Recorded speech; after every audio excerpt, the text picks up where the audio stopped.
a friend. His name is Ricardo Camacho. Hopefully he's listening. Good morning to you, Ricardo. He's a parent, and he also used to work at Costco out there off of Ocean Gate in the city of Hawthorne. I don't know if you've been out there. It's a nice big store, like many Costco stores. And he said, Elizabeth, I need your help. And I'm like, what's going on? And he starts to tell me about a young lady who apparently is very young, 28, and now battling brain cancer. And I'm like, these stories just kill me. You know, this is terrible because this is someone that's young, that is full of life, and all of a sudden you just get sidetracked. It's like just out of nowhere, your life takes a U-turn. And so I became even more interested with the story when he explained that, the family has just gone through their own tragedy a few years ago with the loss of her father, and now she's battling brain cancer, have had a few surgeries, and the prognosis is tough. And in the meantime, the medical bills are mounting. And the mom, in fact, I don't want to tell the story. I've actually invited Jennifer Salazar is your sister's name, and Stephanie is with me here in studio. Joe is with me, who is her cousin spearheading this GoFundMe account.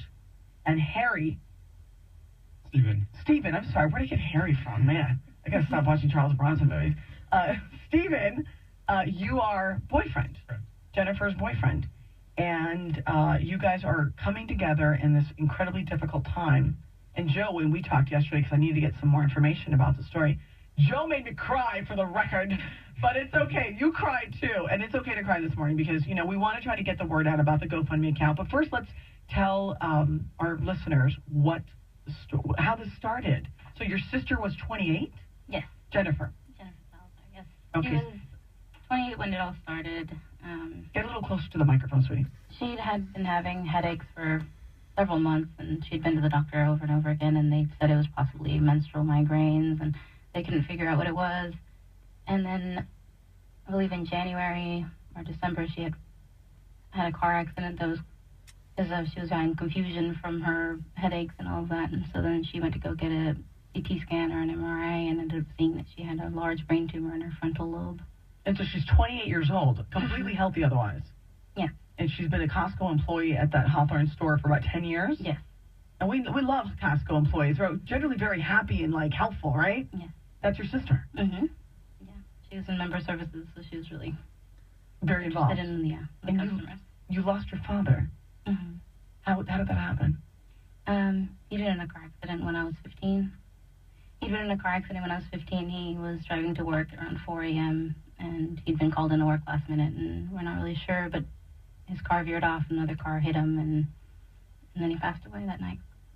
So I could hear it in your voice. I mean, obviously this is a very difficult time, and it's tough to talk about, but I appreciate your courage coming in and trying to get the story out because you want to help your sister. Yes.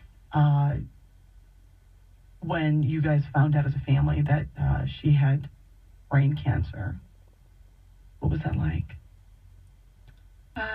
We were out of the state, and when we found out she was already in the hospital and they had found out the diagnosis, it was devastating. And we'd all immediately decided, my mother immediately decided that she was going to leave and come over here and be with her. Okay, so when you say that, you're basically referencing the fact that your mom is a single parent now, and you and your mom live in Tennessee. So you moved there because your sister, there's 4 sisters total? Yes. So the oldest is a Navy veteran, and her husband is also a Navy veteran?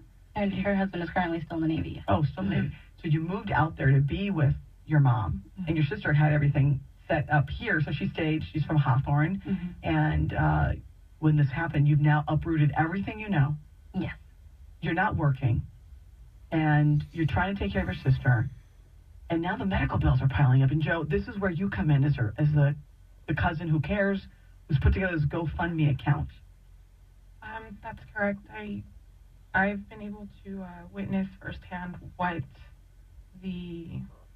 Jen's illness has done to the family, and it's just taken an emotional and a mental toll. And it's, the financial side of things is something that they shouldn't have to worry about. I really just want them to focus on helping Jen and caring for her and just focusing on a road to recovery and trying everything under the sun. So trying to help them financially is just the least that I can do.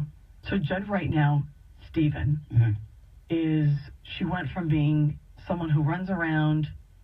She can't walk.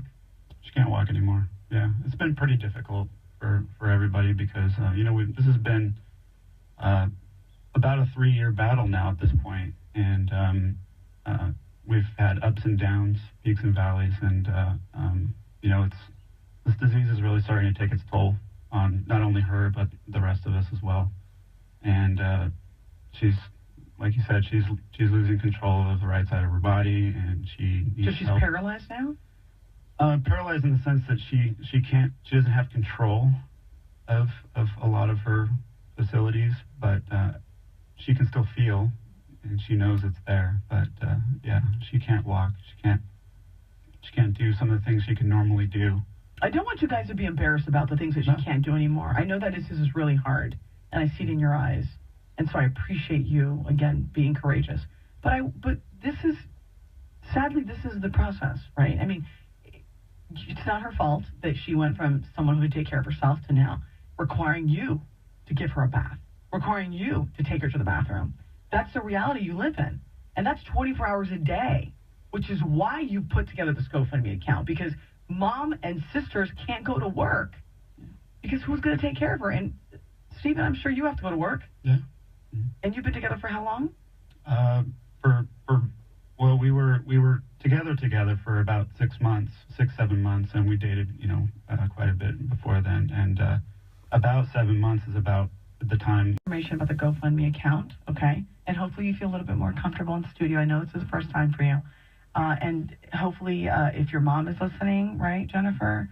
And Jennifer, of course, who is at home, we send her a lot of love, a lot of light, and we're hoping to somehow our listeners who are incredible here at KFI, and we have people from all over the country who are tuning in, they can help some way. Maybe it's just $1, or whatever it is that can help you get through this as you battle the darkest moments of your life.